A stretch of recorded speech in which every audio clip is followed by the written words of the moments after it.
Listen to English has had a long summer break, but now I am back with a few more podcasts to help you improve your English listening skills. I want to remind you of two words, along and across. I have a friend who lives in a house on the other side of the road where I live. If I want to visit her, I walk across the road, from my side of the road to her side of the road. On my road there is a post box. It is about 300 metres from my house. If I want to post a letter, I walk along the road to the post box. I walk from one end of the road, where I live, to the other end, where the post box is. So, across means from one side to the other. Along means from one end to the other. Note that across and along are prepositions. You need to put a noun after them. You need to say across the road, or along the railway line, or across the field, not just along or across. Now let's meet David Walliams. He is a comedian on television. He appears in a show called Little Britain, which is one of those TV shows which you either love or you hate. It has a very English sense of humour.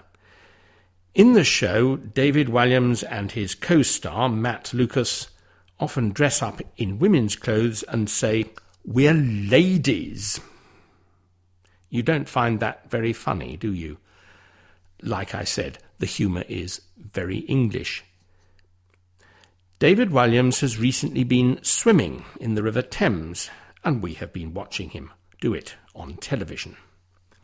If you have visited London, you will have seen the Thames.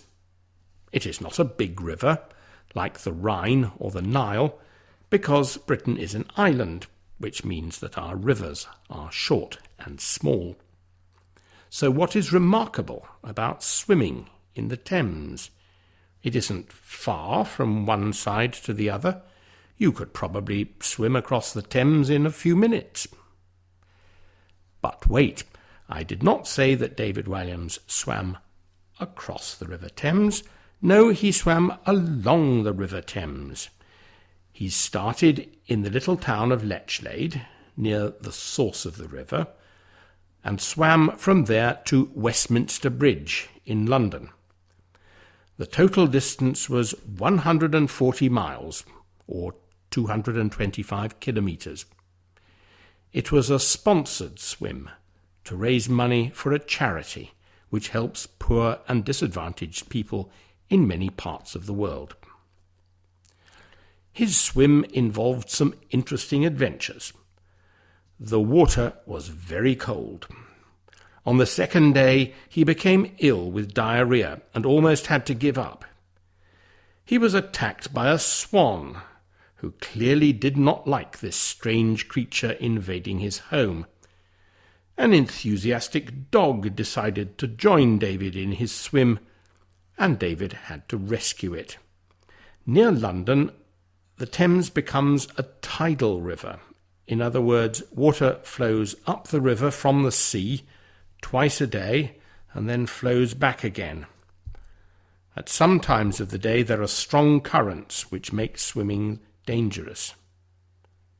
But perhaps the worst thing to happen was a heavy rainstorm.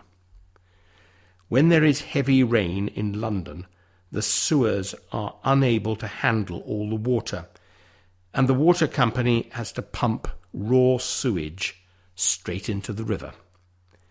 So David found that he was swimming in, well, you can imagine what he was swimming in. However, 8 days after setting out from Lechlade, David arrived in London to a hero's welcome. He had raised over £1 million for his charity. This is not his first long-distance swim. He has already swum the Channel, the sea between England and France.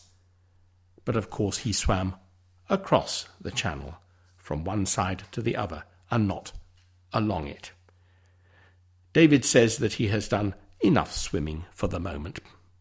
I think he deserves a rest. Goodbye.